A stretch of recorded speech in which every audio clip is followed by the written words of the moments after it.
بسم اللہ الرحمن الرحیم الحمدللہ رب العالمین۔ مومن کرام یاد رکھیں کہ عبادت کا اپنا مقام ہے، لیکن وہ عبادت جس کے ساتھ علم نہ ہو، یعنی آپ عبادت تو کر رہے ہیں لیکن آپ کو علم نہیں ہے، اس کی آپ کو اتنی فضیلت نظر نہیں آئے گی۔ بیان کیا جاتا ہے کہ ایک دفعہ ایک شخص جو بہت بڑا عبادت گزار تھا، لیکن اس کے پاس علم نہیں تھا، اس کے پاس معرفت نہیں تھی۔ اس کے پاس ایک دفعہ فرشتہ آیا انسانی شکل میں، اور وہ شخص اس کو مخاطب کر کے کہتا ہے کہ دیکھو یہ کتنی ہری بھری گھاس ہے، تو اگر میرے خدا کے پاس گدھا ہوتا تو آج یہ گھاس کام آ جاتی۔ فرشتے نے حیران ہو کے پوچھا کہ کیا تمہیں لگتا ہے کہ تمہارے خدا کے پاس کوئی گدھا ہوگا؟ اس نے کہا کہ اگر ہوتا تو یہ گھاس ضائع نہ ہوتی۔ خداوند متعال نے اس فرشتے کو کہا کہ اگرچہ یہ میرا بندہ ہے، میری عبادت کرتا ہے، لیکن اسے اتنے ہی درجات ملیں گے جتنی اس کی معرفت ہے، اور حقیقی درجات اس کے بلند ہوں گے جو عبادت کے ساتھ ساتھ علم رکھتا ہے، عقل رکھتا ہے۔ اسی نظریے کو امام صادق آل محمد نے اس طرح مضبوط کیا کہ وہ ایک دفعہ اپنے ایک صحابی سے مخاطب ہو کر کہتے ہیں کہ تمہارا فلاں پڑوسی، اس کے کیا حالات ہیں؟ تو اس نے بیان کیا کہ مولا وہ روزے رکھتا ہے، نمازیں پڑھتا ہے، حج پہ جاتا ہے، کسی کا نقصان نہیں کرتا، کسی کا دل نہیں دکھاتا۔ امام نے پوچھا کہ وہ علم میں کیسا ہے، اس کی معرفت کیسی ہے؟ اس نے کہا مولا علم اور معرفت میں تو وہ اس کے اندر بہت کم علم ہے، یعنی کہ زیادہ معرفت وہ نہیں رکھتا۔ امام حسین نے کہا کہ یاد رکھو اس کے جو درجات ہیں اس کے علم کے مطابق طے ہوں گے۔ اسی طرح امام صادق آل محمد ایک مرتبہ اپنے شاگردوں میں بیٹھے ہوئے تھے، اور آپ نے کہا کہ عقل اور اس کے محافظوں کو پہچانو۔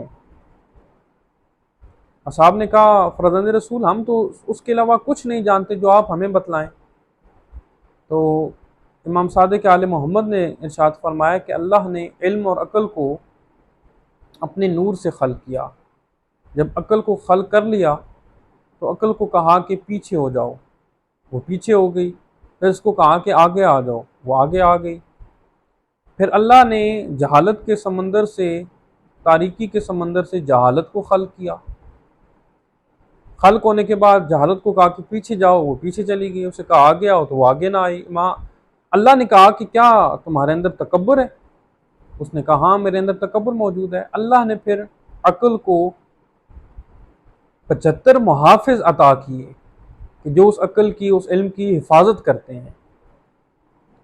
جہالت نے اعتراض کیا کہ میرے مقابلے میں عقل کو خلق کیا گیا ہے، وہ زیادہ طاقتور ہے، اس کو محافظ دیے گئے ہیں، مجھے کوئی محافظ نہیں ملا۔ تو اللہ نے کہا ٹھیک ہے تمہیں بھی 75 محافظ عطا کر رہا ہوں، لیکن یاد رکھو اگر آج کے بعد تم نے میری مخالفت کی تو پھر تمہیں تمہارے محافظوں کے ساتھ جہنم میں جلایا جائے گا۔ اس نے اقرار کر لیا ٹھیک ہے مجھے یہ سزا منظور ہے۔ اب وہاں اس حدیث کے اندر امام صادق آل محمد نے 75 کے قریب محافظ بتائے جو اللہ نے عقل کو عطا کیے، اور اس کے برعکس 75 محافظ جہالت کو عطا کیے۔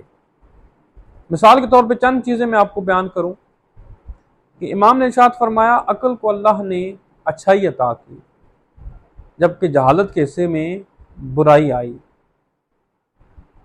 عقل کو رحم عطا کیا، جبکہ جہالت کو ظلم عطا کیا۔ اب کہنے کا مقصد یہ ہے کہ جس کے اندر عقل ہوگی، جو عالم ہوگا وہ اچھائی کرے گا، وہ رحم دل ہوگا، اور جو جاہل ہوگا وہ ظالم ہوگا، اس کے اندر برائی پائی جائے گی۔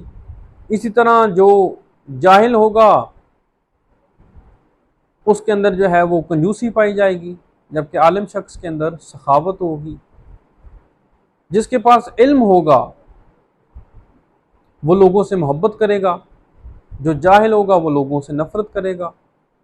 جس کے پاس علم ہوگا وہ دوسروں کی خوبیوں پر رشک کرے گا، جس کے اندر جہالت ہوگی وہ دوسروں کی خوبیوں سے حسد کرے گا۔ اسی طرح جس کے اندر علم ہوگا اس کے اندر عاجزی پیدا ہو جائے گی، جو جاہل ہوگا اس کے اندر تکبر پیدا ہوگا۔